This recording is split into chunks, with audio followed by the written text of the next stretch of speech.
This podcast is brought to you by the Heldridge Hotel, New Brunswick's only 4-star hotel and a preferred hotel of Rutgers football fans.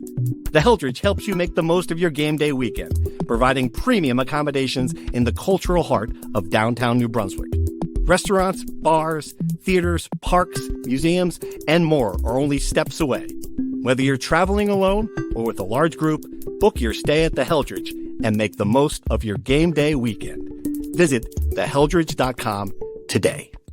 From NJ.com and the Star Ledger, welcome to the Rutgers Rant, your one-stop podcast for the Scarlet Knights, with your hosts Steve Politi and Rutgers insiders Brian Fonseca and Pat Lenny.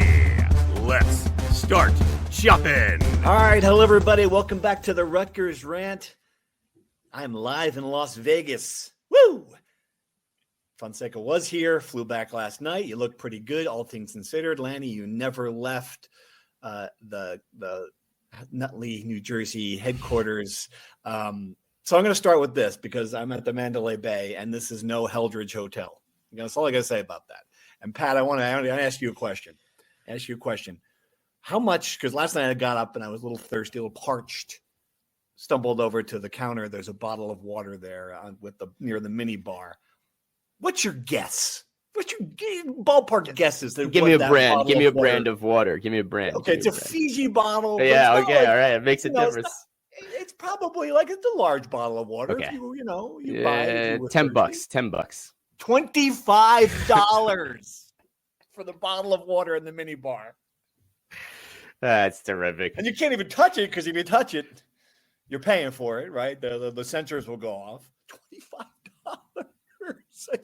I turned on the faucet and they went. Anyway, that's great. How you guys doing? The beautiful thing about Las Vegas is that you could just go to the tables and win that money back that you spent on the water. I mean, not speaking from personal experience, given I lost my shirt and everything I brought with me to Las Vegas, I couldn't get out of there fast enough. That's why I took a red eye. But in theory, if you're a good gambler, you can make the money back. In theory. And there's many things like Greg Schiano is a smart man for like many, many reasons, but we revealed to us that he had been to Vegas exactly twice in his life. The first time for like a 2-hour recruiting trip while at Ohio State, flew in, flew out. And then this trip here where he, barely left the Mandalay Bay complex during the time he was here to do his business. He was not elbows up at the craps table, unlike the two of us morons. Anyway, we're going to talk about all that happened here, whatever we could possibly figure out that happened here for Media Day. You're going to do a little Chris Goddard golf talk. But let's start with the only news item of this visit, which was Greg Schiano talking about the athletic director search. We have not had a podcast since, trying to think of a way to put it, it blew up. The athletic director search been going on for a long time, going after one candidate in particular. We're now comfortable naming Brian LaFemina, former NFL, former Madison Square Garden network, Madison Square Garden, executive, a guy who's qualified, certainly done a lot of things. And certainly in that mold of the, CEO, the corporate background that Rutgers is looking for in this pioneering structure. They courted him for forever, it seemed like, and he's out. So I don't know where the search is right now. I don't think people involved in the search know where it is right now. Greg Schiano, however, we asked him about it. Brian, what were your thoughts on what he told us?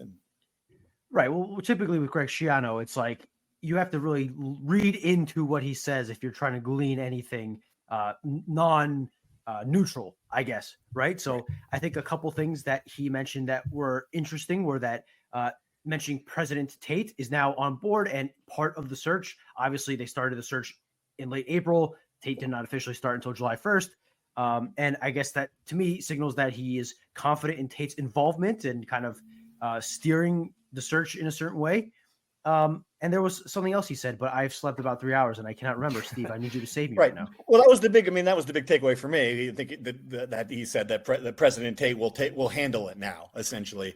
And I don't know if that, obviously that he has a good relationship with Amy Towers, the Board of Governors chairwoman who has been leading the search to this point. But it was pretty clear to me that was an intentional wording of it, was that I think the LSU president who has got a strong background in athletics from his time down there, will be the guy who now spirits this in a lot of ways. Pat, I think that's the right call. Yeah.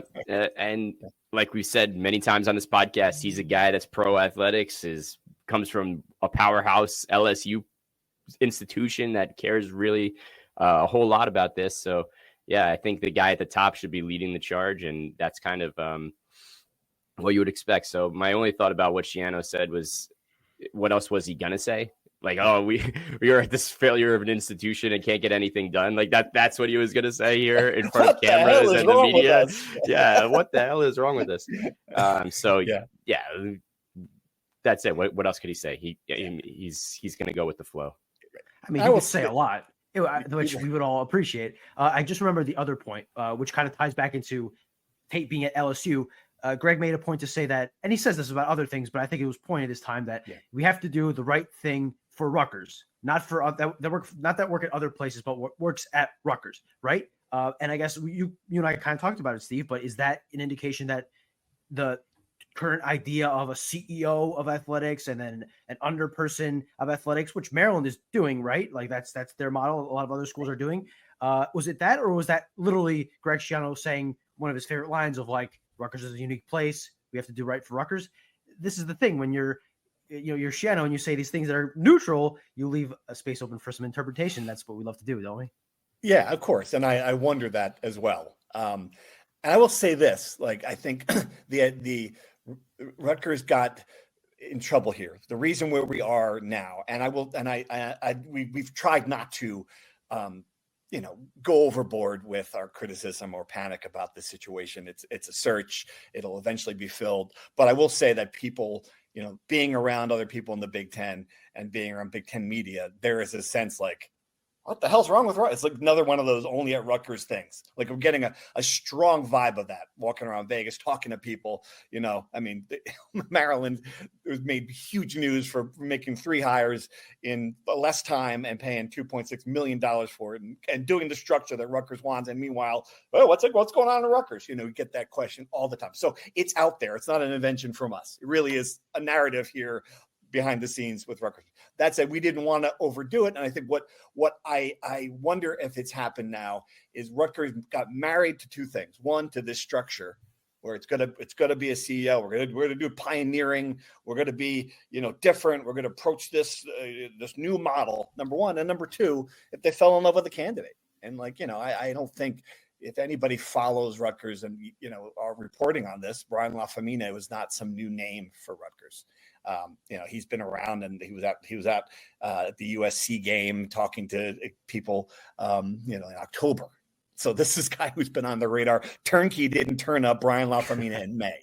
So my question is, and this is what bothers me, and what I don't understand is, how do you get to this point? Now it's July 23rd.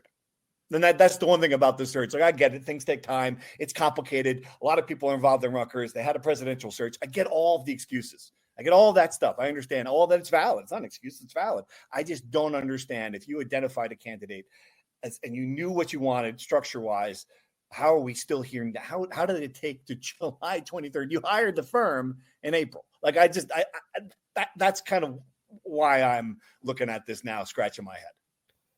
It's just bad timing again. And it all goes back to the start of this whole ordeal, right? The resignation of Pat Hobbs at the time. That was over a year ago at this point. No, not 11 months. 11 months. August 16th.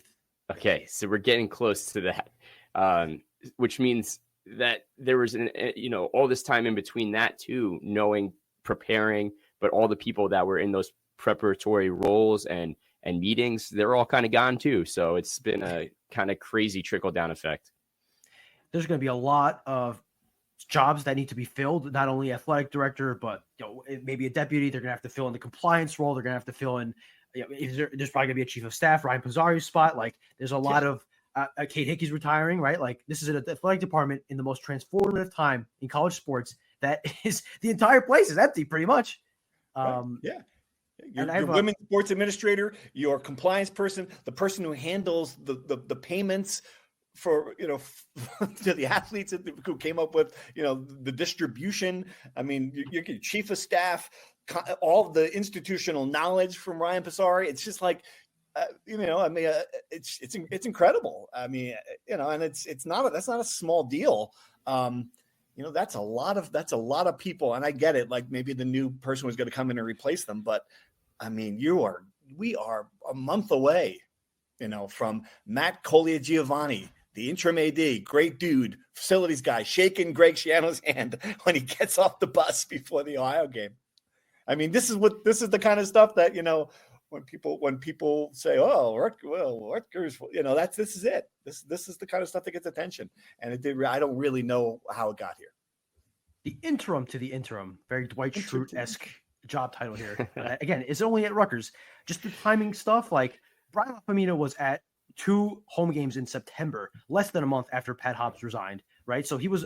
I mean, that could have just been him visiting the alma mater, but it is notable that he was at 3 games last year. And to be clear on USC, he was in LA, I believe, still with the LA 28 committee. Still, nonetheless, it is notable. So it's been months long. The interviews were in early June, right? And Lafemina officially pulled his name out mid-July. That's 6 weeks, right? Like, and I don't know how these offers work, right? I guess, don't technically get an offer until you unofficially accept the job, right? That's the way these things kind of work. But for them to wait that long to get an answer feels, and now if you don't, given that he pulled out last week, you're probably not going to go with the number 2 guy, Mike Polisi, right? That doesn't really make sense to wait any longer. So that tells me that you probably are starting all over. Yeah. Well, not all over, but from square one, because, you got to, I don't know. It's just the thing to me is that they got the search firm April 29th. It's been 85 days. They're going to take longer in this search process, let alone that they're going to have no permanent AD for a full calendar year. They're going to take longer just for the official search process than Michigan State and Maryland did combined. I mean, that's a hard perception to fight against. Last thing, let's just do an experiment for the next podcast. Let's use Grok and ChatGPT and come up with AI's best case scenario hire for Rutgers and see what AI gives us. And if it can do a nice list that's just as good as Turnkey. There you go. Yeah, I imagine that. Yeah, it will come up with some interesting names if we do that. At the beginning of the search, there were people on the message boards doing that exact same thing. And you'll never guess which name was the first name on the list. Yeah, it was Brian Lafemina. You're lying. I will find the link and send it to you. I swear to God. That's great. So maybe the search committee was on the right path, but things didn't work out. Grok can find the name. Grok can't. Great. That's great. Elevate the salary. Yeah. I love it. So I don't know, and I don't know honestly. Like people ask, where are they going from here? Like I don't know. I do think that Bill Tate, William Tate, call you Bill? Can I call you Bill? President Tate, we'll call him, is going to lead this, and I hope. I come back to this a lot with I get it, the structure, I get it, what you wanted. You really got to get the right person at the point. And if that person is an existing athletic director, if that person comes from a traditional background, I mean, just find the right guy. You've never been in this position at Rutgers where you can you have a institution that really should attract some good candidates. A difficult job, I get that part of it, but I mean, if this search does not produce a home run hire, it will be a major disappointment. So, any other thoughts on that? Before, right. At this point, they can't. Yeah, I feel like a home run is a early innings kind of thing. It's not really a 9th inning deal that they're in right now. My thoughts are this: This guy watched baseball. Has this guy ever watched a baseball game? No, I have not. The dramatic. I was about to say, home runs are an early inning thing. A 9th inning walk-off home run. Come on. Get your cliches together, Fonseca. It's like I said. I spent about. I sat behind a baby on my flight back on a red eye, and I thought when they sat down that baby was going to cry all night. It was the most well-behaved baby of all time, and I still couldn't sleep. So my brain's all jumbled up. But my question to you guys is, gun to your head, is there a permanent athletic director in place by August 28th? Not to shake Greg Schiano's hand at the Scarlet Walk, but just we know who the person is in a month from now. So approved. The hire has been approved. We know who it is. It's been approved. They're just waiting to start. Is that what you're saying?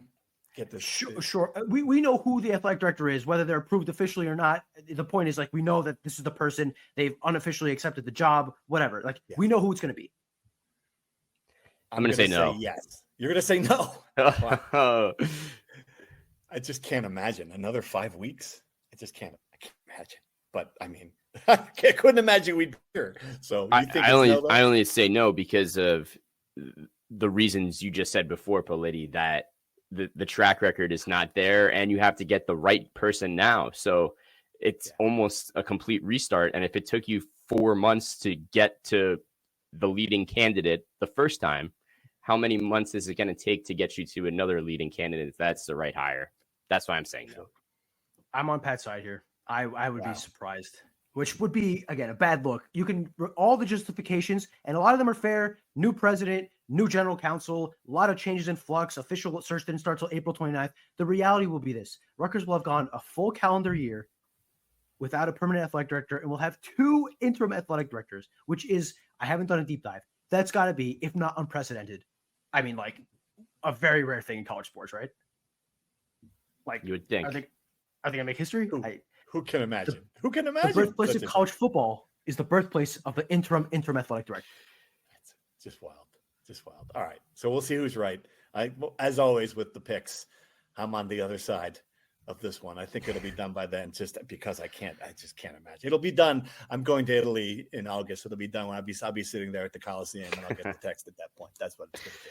All right, let's talk about this trip out here again. We were kind of discussing it, Brian, and it just feels like the format's a little stale. All these teams, just not a lot. I don't know, to get out of it from a team perspective. You guys were just around Rutgers for spring practice. Not much new has happened since then.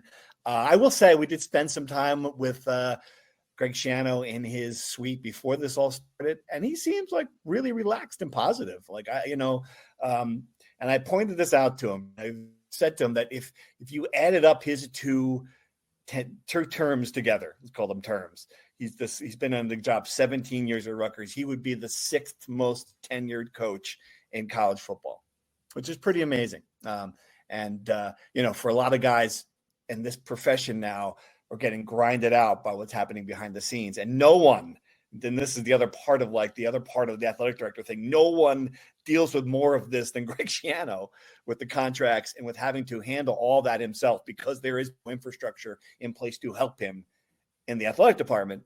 All that said, he seems pretty relaxed. I thought Brett McMurphy had a great point pointing this out. Like, a lot of doom and gloom in the sport, a lot of coaches and administrators saying the sky is falling and the sport is in jeopardy and like it's this 11th hour crisis. And Greg Schiano goes to the podium and he goes, college football's in a pretty good spot right now. So he seems to be optimistic. He seems to be feeling pretty good. Like, he can do this for a few more years, which is what you want. And I think that part of that is, like he mentioned, this athletic director search doesn't really affect him, right? Like, his operation is a whole separate ordeal. So in a way, while he does have to do a lot of the, transfer portal, NIL legwork himself within his operation, he does have a lot of that control. And I think that is beneficial to him to be able to man his own ship, essentially. He's a guy who clearly likes a lot of control. And I think he's juiced up about that. And I think if the season goes well, I mean, as well as it can, I think he feels like the trajectory of the program is going the right way. Although you did ask him if it's harder to go from where they went to where they are now versus where they are now to the next step. And clearly he thinks that it's still really freaking hard to take exponentially harder, he said, Pat. Yeah. I was going to say, I thought I read your column, the part about the clam bake and the Big East days. But that was the big draw for media to come up to New England to, eat some great shellfish. But now the Big Ten media days are a little stale, and I don't know how. See, I wasn't there, so I'm not gonna comment. But how could it be stale in Las Vegas? Like, it wasn't fun. It wasn't a good time. How did it play on TV? That's a great question, because I only watched the clips online because I was dealing with a bat flipping little leaguer. But who would watch it? But who would watch it on TV? I guess. That's a great point. The issue is that the one on TV is the 15-minute podium session where, the questions are what they are, and coaches aren't gonna. That's more of like a coach stump speech more than an information session, right? I just think like this event now is built for the 70 TV partners they have to all do their quirky little. Sorry, the dog's about to go crazy. They're quirky little things for TV coverage, and for us schmucks, like the other issue is that back in the day, you used to be able to ask the coach about football stuff, like your backup linebacker battle or whatever stuff that the fans of the team care about. But now the only topics are NIL, transfer portal, playoff format, and all this other stuff that, like, especially at Rutgers, for whatever it's worth, like, is it really that interesting? And I think that plays a part in it. Vegas was fun. I don't think Vegas was not fun. I think we could do without. I like Indianapolis better, if you ask me. Hot take. Wow. Put that headline up. I just looking at the players and, they kind of feel like they're spare parts on this thing. I spent some time around Ethan Kalikmanis. He is, this is his team now. I mean, I don't think there was no question about that coming in here, but just kind of seeing him in that leadership role, being the guy that answering all the questions, the guy you're talking about.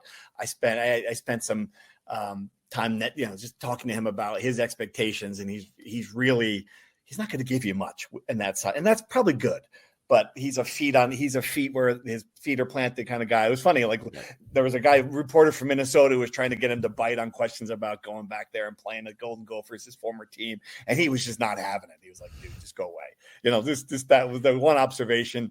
But he was, like a lot of people, I think there's a lot of optimism about this offense. Talking to him about it, you get the sense that, this could be a really explosive thing. I tried to get Greg Shannon to bite on the question as to whether or not this would be a chance to be the most explosive offense he's had at Rutgers. I knew he was going to say no. I thought he would say no to that, given the Kenny Britt, Ray Rice days. He did point out that they're losing two of the most important players, Common Nunn guy, namely, of course, and the running back situation is going to be a very interesting one to see how that shakes out. But I do believe that he thinks this is going to be a watchable team that can score points. Absolutely. And I always we talk about reading into things too much. I always think about the players that get brought to this media day event, right? The three big representatives of your team who was there this year, right? The quarterback, the receiver, and the best defender, right? So yes, previously, it's always been maybe a little more defensive, so I think the offense is in a really good place. Are we going to talk about the quarterback rankings that keep coming out at all? We should. I'll save what I got to say for that. But let's go right there now, because you're right. I mean, no one, people who believe that Rutgers is going to be a good offense does not include everyone who ranks this stuff. Everyone who writes this, exactly. Yeah. I aggregated a ranking from The Athletic that had every quarterback in the Big Ten, and Luke Altmaier from Illinois was number 3, and Aiden Chiles from Michigan State was 5. Right. What gets me going, and I'm sure this infuriates Rutgers fans, if you watch the Rutgers games against those two teams and those two quarterbacks specifically, Ethan Kalikmanis was light years ahead of them last year. Right. So and Ethan was 14th on the list. So I just, that one was a little crazy to me. I think he's just completely flying under the radar nationally, which probably, if you're Rutgers and Greg Schiano, is a great thing. I think part of it, a very small part of it, is that Ethan is very Eli Manning-esque in that he will not answer any question you ask him, right? Which for Rutgers is good. That's what you want out of your quarterback. No controversy. Keep your feet where now I can't remember the quote. You couldn't remember the quote, now I can't remember the quote. But the standard is the standard. Yes, the standard is the standard. Which he did say on TV. The standard is the standard, and the standard is high. He made sure to make sure people don't think it's low. It's a high standard, and the standard is the standard. But the other part of it is that people look at the stats. Like, I don't think these guys are breaking down film of all 18 quarterbacks in the Big Ten and break. They look at, okay, he completed 54% of his passes. That's not very high. Let's bring him down the list. I think that's part of it. And look, I think it's interesting from the Rutgers historic quarterback rankings, right? Like, Ethan Kalikmanis is seen by all accounts nationally as a mediocre quarterback, right? Based on all these rankings. 13th in the Big Ten is about as mediocre as there is. And he has a chance, if he has a year like last year, of being the 3rd, 4th most prolific quarterback in program history.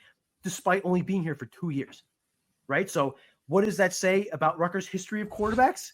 Yeah. Quite a lot, I would say. But I think that Rutgers has a chance of being good offense if the wide receivers play as well, if the offensive line is stable, if they can replace Kyle Monangai. So there's a lot of questions there that I could understand the skepticism. We made the mistake last year of thinking Rutgers was going to hit all their extreme, like their high end outcomes. Obviously, they went 7-6 and not 10-3 as we had thought was possible. So I'm being a little more cautious in my optimism for the offense because they can be really good, but I'll believe it when I see it. Right. Certainly, they'll play some better defenses than they did last year. Number one, and that's and that tempers everything with this, right? Like, I mean, it just makes it harder to. This team could be better and not be better record wise, and I think that's one thing you should remember. But yeah, I mean, it's just kind of the reality of the Big Ten, and it's just you walk around that place. There's just you forget about teams that are in the conference. I will say that you're like, oh, that's right, USC's Big Ten. it's just weird when you're here. Like you just I forgot all about that. And they're on day 16 of the media day event. Right. USC. We won't see them. We won't even run into them at the airport, much less see them. Yeah, just crazy stuff. All right. Any other news that came out of this? I'm trying to, it's great when I'm nodding my head because this is a funny moment. Brian's asking Greg about Austin Dean is back. And I'm like, hell yeah, Austin Dean's back. I'm nodding my head. And then we get downstairs and Brian's like, should I write the Austin Dean story? I'm like, who the hell's Austin Dean? I was like, I have no idea what you're talking about. Write a story about him so I can read it and then I will know who he is. So yeah, Austin Dean is back. That's good Austin news. Dean is back. Austin Dean's back. The rare transfer back in college football, the Marfo, as they call it on the college basketball side. He was at Rutgers for 2 years, transferred to Georgia Tech, was there for 2 years, and now he's back, adding depth to a position where there's a lot of flux between Mo Toure transferring, Sam Piloff medically retiring, Abram Wright still coming back from his freak knee injury late last year. So I don't think he'll play a lot because he hasn't played a lot in his college career, but he does add depth for special teams and for the linebacker group. The other little tidbit that Greg shared was that Braxton Kyle, a 3-star defensive lineman coming in as a freshman, he's having surgery on either his ankle or his foot. Greg I don't know if he couldn't remember or maybe it was both. I don't know, but he'll miss most of, if not all of the season. It's not like he's going to play a big part in the year, but you'd want this guy to be in practices, maybe play in a couple games to get that experience. Delays his timeline a bit, but and then the other little interesting tidbits I thought were non-conference scheduling was a discussion because Indiana said it's going in an SEC model where essentially that means they play 3 tomato cans in a Big Ten schedule. Right. And with Rutgers, that got me thinking with what they have now. Greg said what they're doing this year is roughly what they're going to do going forward because they've played one Power 4 team each of the last 4 years, but those were all scheduled before Greg even got here. And the only Power 5 team they play in the next 7 years is Boston College, which was scheduled 10 years ago this month, which is crazy. But otherwise, they canceled a series they had with Kansas State in 2030-31, and they replaced it with a 4-game series with Temple. That, to me, is really all you should know about what to expect, that barring the Big Ten or the NCAA forcing these teams to play, like an SEC Big Ten crossover, they're going to play 2 G5 teams, 1 FCS team, and the Big Ten schedule. So don't expect Notre Dame to come to Piscataway any of these years. Let's drill into that, though, Pat. Interesting, because that was a major topic of conversation. 2 things that came up with everyone at the podium were the scheduling 8 games, league game versus what the SEC does versus 9 games with Big Ten, and the playoff, which is, again, like just this festering just never going to stop. Yeah. I mean, it's talk about things you're tired of. I think I'm tired of talking about the athletic director search. How must Pat Forty feel about talking about these national guys feel, but talk about the playoff. It's been going on. I mean, good grief. The model that Tony Petitti wants, the 4-4-2-2-1 versus what the SEC wants, which is the 11 at larges. I will say this, and maybe it's just because I'm here, but I listened to Tony Petitti and he got killed for it. And I was like, you know what? I kind of, certainly from a Rutgers standpoint, it's great. That's the way it should go. But I kind of like what he was saying. Like, you get to the point where, at least for the Big Ten, you're keeping the regular season relevant. Where a team that might be 4-3 in the league. I agree. October, Yeah, I totally agree. Like you're giving it's the baseball playoff expansion idea, and maybe right, he comes from the MLB, right? So right, you're keeping all these fan bases in smaller markets alive theoretically if you're getting 4 teams or whatever it may be. So it would be great for I mean, Rutgers could have been maybe Illinois was 4th last year in the Big Ten, right? I think so. I think Rutgers would probably one win away at least from being like in the 6th range, but they were certainly within like reach. Either way, like that, Rutgers last season at 6-6 had a shot, right, to be in the top 4 of the Big Ten if a couple of things broke a different way. So the point I'm trying to make is you're still alive. It gives some fans hope, but like, why does Ohio State want that? Why does Michigan? Why does Alabama want that? That means nothing to them. Right. Yeah. It's bad for those teams because if you end up 3rd, right, rather than having a guaranteed spot, now you got to fight for it against, a Rutgers or Indiana or whoever. So I have a hard time with all this because there's just no, regular rules for everyone, right? Like we have unbalanced schedules in the Big Ten where Indiana can play the Sisters of the Poor and like have a magical year. You have the different conference games in all the leagues. You have all this. It's hard, but I do not like the idea of human beings sitting in a room and deciding who makes the playoff. I don't like it for the NCAA tournament. I don't like it for this. So in theory, this would be settled on the field. I like that a little bit more. Ultimately, I don't think there's any clear way to do this, which is why we're going to be having these discussions for the next 20 years, because every year some team is going to get screwed and they're going to whine, and then the Big Ten's going to whine. The ACC will whine eventually. The one thing I know almost for certain is that, yes, the Big Ten model would help Rutgers, I would say, from having a 5% chance of making the playoff every year in the current format to 15, right? A couple things go right your right way. You're going to be in contention in November, which makes that game against Penn State in the second to last or the last week of the season, right? Where otherwise you're really only playing for an upset. You have a legit chance if you win that game, it's essentially a play-in like that. I think that would add some juice to the season, some interest. Oh, yeah, it'd be, yeah. So that's from, again, and this is everything about this in college sports right now is how does it benefit me? Right. So, that's all it is. So if you're the Big Ten, this is how it benefits us. We are literally in control. It's like, the Big 12 is yelling about it, like, let's do this. And then the Big Ten's like, no, we've got the car keys. Like, we're going to go where we want to go. Like, you guys you're not driving. It's kind of like the thing. It's anyway. All right. Let's do some questions because I think we had some football related stuff to talk about. Linebacker depth was one of the questions we have from our readers. How concerned should we be by the LB depth? This seems like one injury away in camp from a disaster there. Interesting. I hadn't really broken it down. Obviously, Jabome and Walker are the 2 guys, but Abram White is hurt, right? So he's coming into the season. You guys know better than me. Give me the breakdown. Abram tore his ACL in the freak celebration against Minnesota. So that was in November, right? So best case scenario with modern medicine is probably 10 months to like get back on the field, I'm assuming, so I wouldn't count him as a contributor for much of the year, right? So the way I break it down is this. I think you know what you're getting in Jabome. I think you have at the high end, like an second, third team all Big Ten guy based on what he showed last year and his potential. Walker is pure potential. Right? Like, there's no sure thing that he's going to be able to fill in and play well, which is why Motore's late exit was just so brutal, right? You go from having a sure thing with him and Jabome to some question marks with Walker, but behind him, there's even more question marks. There's a lot of young guys who haven't played, maybe are full potential, but you don't know where you're going to get. So I certainly think that linebacker was a bit of a struggle last year, especially with Tyrene Powell playing hurt. I think this year it's going to be a similar struggle, and it's going to determine how good the defense could be.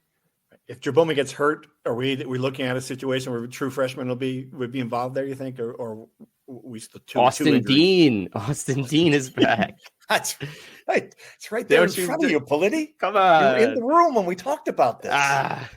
So yeah, no, it's crazy, and Moses Walker got some really good experience last year, but he struggled at times, point blank, like that. There's no other way to put it. So I think there are definitely big concerns at linebacker. And Rutgers is the way it plays, right? Like think about how important Tyrene Powell was last year and what that defense looked like when he was on the field versus what it wasn't. And if Daryl Jabome isn't up for that role, or Moses Walker can't fill that role, then this could be a big problem. The Austin Dean game-winning tackle in October against somebody is going to hit like crack. That press box is going to go nuts. That column is going to be great. To answer your question, Sam Bam Bam Robinson, again, my trademark nickname for the guy. Hopefully I make some money off some t-shirts.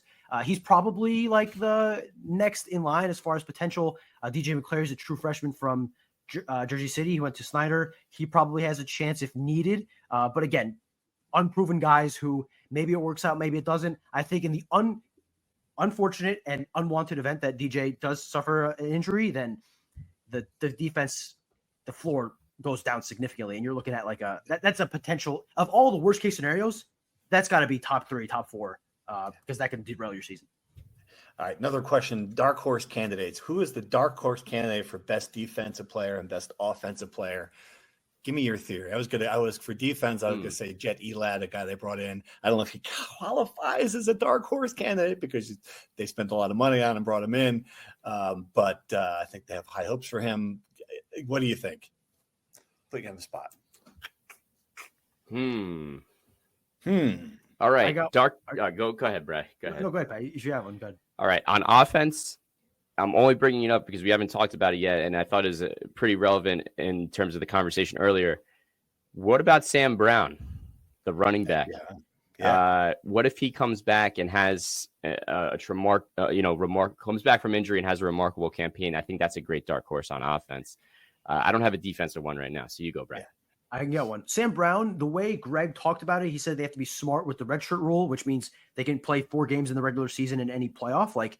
And the timing of the injury, like Sam Brown could certainly be a guy who gets back on the field in November for that key stretch, and he's fresh and he's motivated. And yeah, certainly I think that's a good call if that all works out. Defensively, this name just came up to me. I haven't given this much thought, but Jordan Walker had led the team in sacks last year. Had a good year. One. We're all talking about Eric O'Neal and Bradley Weaver, rightfully so. Those guys were very productive, but Greg Sean talked about the rotation at the defensive line. And while those 2 guys could have a good year, if Jordan Walker could build on what he did last year, like he could be a guy that leads the team in sacks, or he's even like a situational third down, got to get a stop here guy. So that's my pick. Good one. All right. We had one happy question and one sad question. Okay. Several sad questions, but of course, one was, which Rutgers program is closest to winning a Big Ten championship? You guys got something other than the obvious here? I mean, women's soccer? Yeah. The pickings are slim. I think like women's crew not win a big, came very close to it. Then they win women's crew. They won some prestigious events in England. I saw that. Whoever Cambridge is no Michigan State. It's a little soft. They're a cream puff over there in England, in Europe.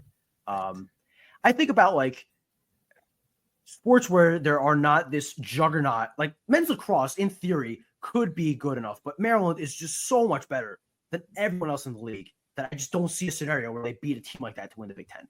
Right. Other than that, like a lot of these programs are not in a good spot, right? Like maybe field hockey, they've been on the cusp a couple times, but it's hard. It's hard. Yeah. I'm assuming that was the sad question, or are we getting sadder? We can get sadder from there. Yeah. All right. I can get sad. I can get as sad as you want, man. It gets dark in the questions. Let me tell you, there's a script here, and sometimes I'm like, I can't go there. All right, here's the sad one. Chopping block. After Cookies Washington, we just fired her. After Cookies Washington, who is the first Rutgers coach to get axed? Scott Goodell, Brian Brecht, or Steve Peichel? It's pretty dark. Ooh. It's pretty dark. I got dark in a hurry here. That's dark. Yeah, I don't. It's tough, and I will agree certainly with the analysis that Cookies Washington is the one who is in the most trouble. Although I will say that she, revamped her coaching staff, and that's some move the kind of coach makes when they know they're in trouble, and it might be the kind of thing that would shake things up a little bit. We'll see if that helps.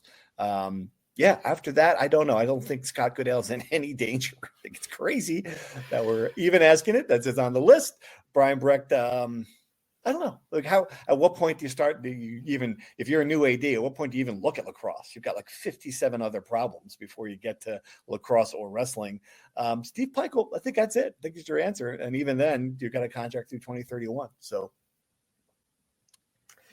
if we're looking at the major sports, like those, if the list is those three sports, I would agree. Right. Again, though the buyout again makes he has going to have a job for the next 2 years at least with that buyout, right?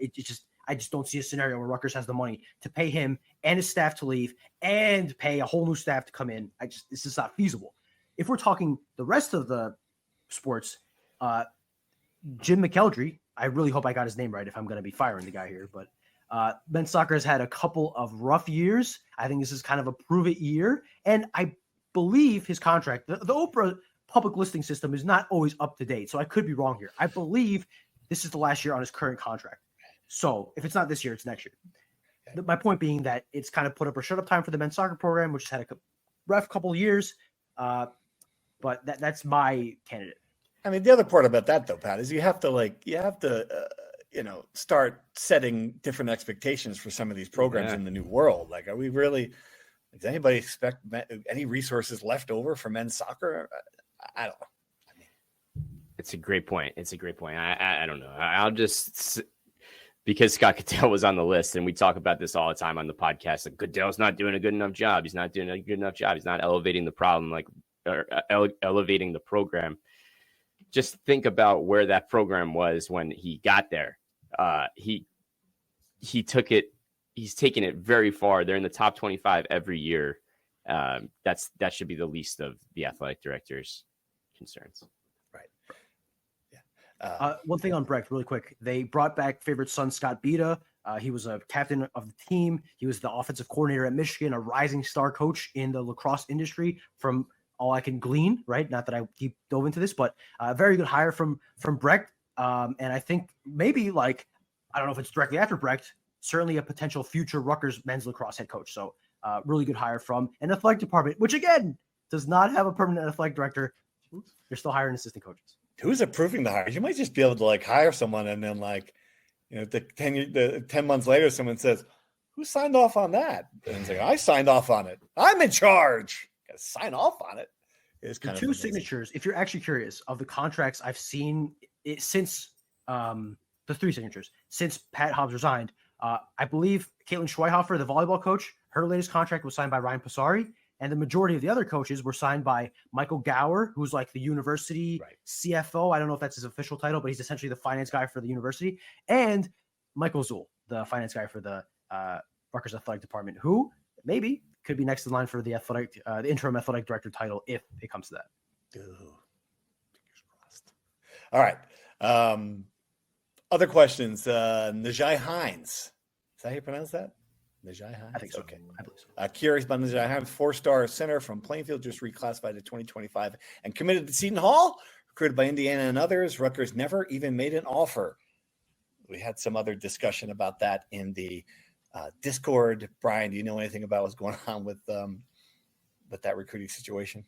Well, first of all, sign up for the Discord, everyone. We have a poppin' Rutgers community. We talk about everything in there, and it's a fun place. So link will be in the bio, not in the bio, in the description of this video.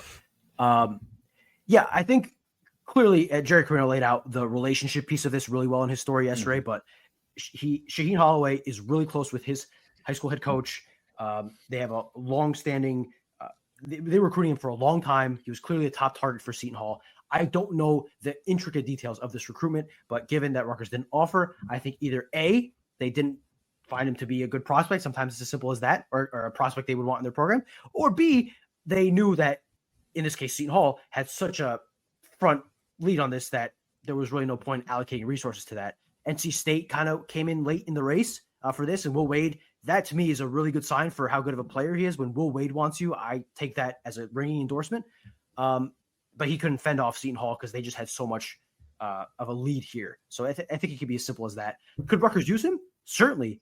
We've talked about the center situation ad nauseum, But Rutgers does already have a freshman center in Javonte Ware. They brought in Byfall. They have Emmanuel Bole. I don't know where he would fit in this, to steal a Ryan Dunleavy line. I don't know where he would fit in this loaded front court for Rutgers, but I just think it didn't work out. But I don't think we should like crucify Steve Pikiell for not getting a kid that's Seton Hall guy. There's only 15 roster spots, like you're just not going to get a kid from Jersey sometimes. It is what it is. Yeah.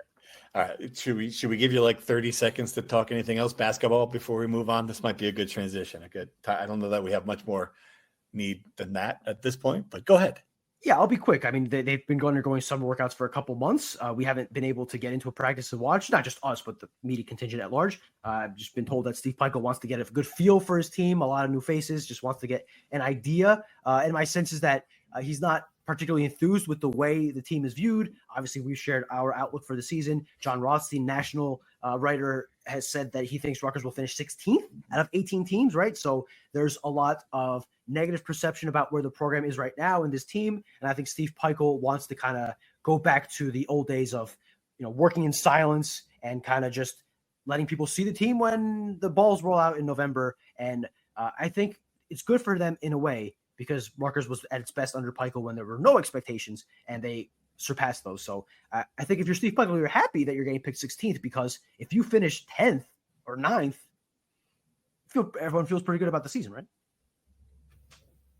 Sure. I guess so. Good. Okay. Thanks for that. All right. Let's move on. Someone else. Good question. Where does Chris Gotterup's Scottish Open / British Open performance rank in recent Rutgers athletic success, post-Rutgers athletic success? I was glued to the coverage watching the British Open, wondering if Scotty Scheffler would fall off the cliffs of Royal Portrush and the back nine. Maybe a sinkhole would emerge in one of the deep bunkers. Of course, he never found a bunker because he's so freaking good. 2 Jersey guys. Yo, the leaderboard. Royal Portrush. I got to feel like Gotterup's accomplishment, and someone pointed this out, is as good since the biggest thing that's happened since Sebastian Rivera at the winning a bronze medal at the Olympics for Puerto Rico. It's an easy one. Yep, no doubt. I think that's. I would say Gotterup may even surpass that, but I think that's right there. But I think I would put Gotterup's ahead of the 3rd place finish in the Olympics. Gotterup beat Rory McIlroy, the guy who just won a career Grand Slam, in like a neck and neck battle. Yeah. Like that's a big. I know it's the Scottish Open, right? It's not these prestigious tournaments. That's a pretty big deal. And he beat Rory at the British Open in his home country. He had a better score than. He was never in contention with Scotty because Scotty played out of his mind. But it's like, I think it's a big deal, right? And I don't know how much buzz this will get for Rutgers as the athletic department, but if we're talking about just sporting achievement, this is like one of the greatest 10 days any former Rutgers athlete has ever had. I mean that's serious. I was gonna say, like, where does this stack up with Isaiah Pacheco's Super Bowls, right? Like that's probably right around right. It's got to be close. The Super Bowl's higher, of course. Just from exposure standpoint, of course. Pacheco was an important part of that. I was thinking individual athletic accaccomplishments. Certainly, yeah. Nothing tops Carly Lloyd in the World Cup that year for me in the 21st century. That was just something that was incredible for anybody. But I agree with you. It's on the list. Todd Frazier winning the home run derby a few years ago was a big deal. I don't know. It got a lot of buzz for that. But yeah, I'll put Goddard up there. And I will say this, it could get better if he can do well enough in the FedEx playoffs coming up next month, he could be on the Ryder Cup team. And that is in Bethpage Black in Long Island. So that'd be fun, having a Jersey guy, Rutgers guy playing for the Ryder Cup for the U.S. I think that would certainly add to it. You guys seen the show Stick? Apple I TV? have seen Stick, yes. So good. That's just reminded me of the Ryder Cup real quick. I just saw it. Such a good show if you haven't seen it. Anything else, Scott? No? Yeah, it is funny. It's a funny show. I totally agree. What I would say on Goddard, what distinguishes him from the Pachecos and the McCourties and the Todd Fraziers is those guys played their role on a successful machine, right? Pacheco was the running back for Patrick freaking Mahomes. Goddard like this was himself. Like he had no help in beating Rory McIlroy, right? Like obviously, to your point, football is infinitely bigger, right? More eyes. But I think, like, again, individual by himself out on an island, winning Scottish Open, and for whatever it's worth, making $2.7 million in 10 days is pretty sweet too. I think. I don't know where that ranks among the prestige, but it's pretty freaking good. It's not bad. Not bad at all. Couple of Jersey guys. I love, and this is like we talk about Newhouse and Coltsneck. Yeah. Scotty Scheffler, of course, grew up in Texas, but the more you do, and this is the corollary. Like if you win a couple of Masters, you win a British Open, you become the best golfer in the world. You're from Jersey now. Sorry. Like for a while there was a running joke. It was like, we're going to claim him from New Jersey. No, now we have claimed him. It's over. He is from New Jersey. End the discussion. All right, you guys got anything else you want to talk about here? I mean, I don't know what else we haven't done a podcast in a while. I don't know what else we've missed for the last month. It's July. You're not watching breathlessly watching the summer league games, seeing if someone did ask who's going to have a better pro career, Dylan or Ace. That was we have got to let's let them play a regular season game. Was my thought on that one. I'm a little Harper and Bailey'd out, to be honest with you, too. So I'll start following their NBA career in October. I'm not going to start watching summer league games. I'm not going to follow it. I've been making TikToks if you want to follow me in a new place. Give us a sneak preview. I did one at Rutgers. What we're doing. Oh, the sneak preview. Give us a sneak preview. All right. This will be breaking news right here on the podcast. Why are you doing the TikToks? Podcast for about 2 to 3 to 4 months, aka years. Steve Politi has been trying to come up with a list of the sports claim to fame for every town in New Jersey. At one point, he said, can't do it. So what happens in our newsroom when that happens? They pass it down to Lanny. We came in. We just called to the bullpen. We need. Yeah. They passed it down to Lanny. Lanny used his expertise and a little bit of AI to get the list in shape. And we finished it, and we've got this great, awesome project coming out in the fall on the sports claim to fame for every town in New Jersey. That's 564 entries, and it's rocking, man. So I've been making TikToks highlighting some of the best ones, and one of them was the birthplace of college football at Rutgers and how it's actually not at SHI Stadium. It's fun. You should watch it if you're on TikTok. And this is great because, you'll find out when you do social media, different people see your work more than just on the website and a Twitter and things like that. My wife saw the video you did of Milt Campbell and texted me your TikTok and said, have you seen this? And I'm like, yeah, like I'm working with Pat on it. You wrote the script. Yeah. No, I'm just not smart enough to figure out the teenagers who use TikTok. The technology is too. Okay, how do you do it? What are you doing? Anyway, look for that. I don't know when it's going to run. Sometime this fall, I think. But we've had a lot of fun with it, and Pat's TikToks are fun. Should we do TikToks for football in the fall? What do you think? I think we need to. We'll talk about this offline, but maybe we'll just take some insight from the fans here.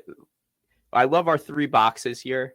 We're gonna come up with something better. I think we're gonna have a nice.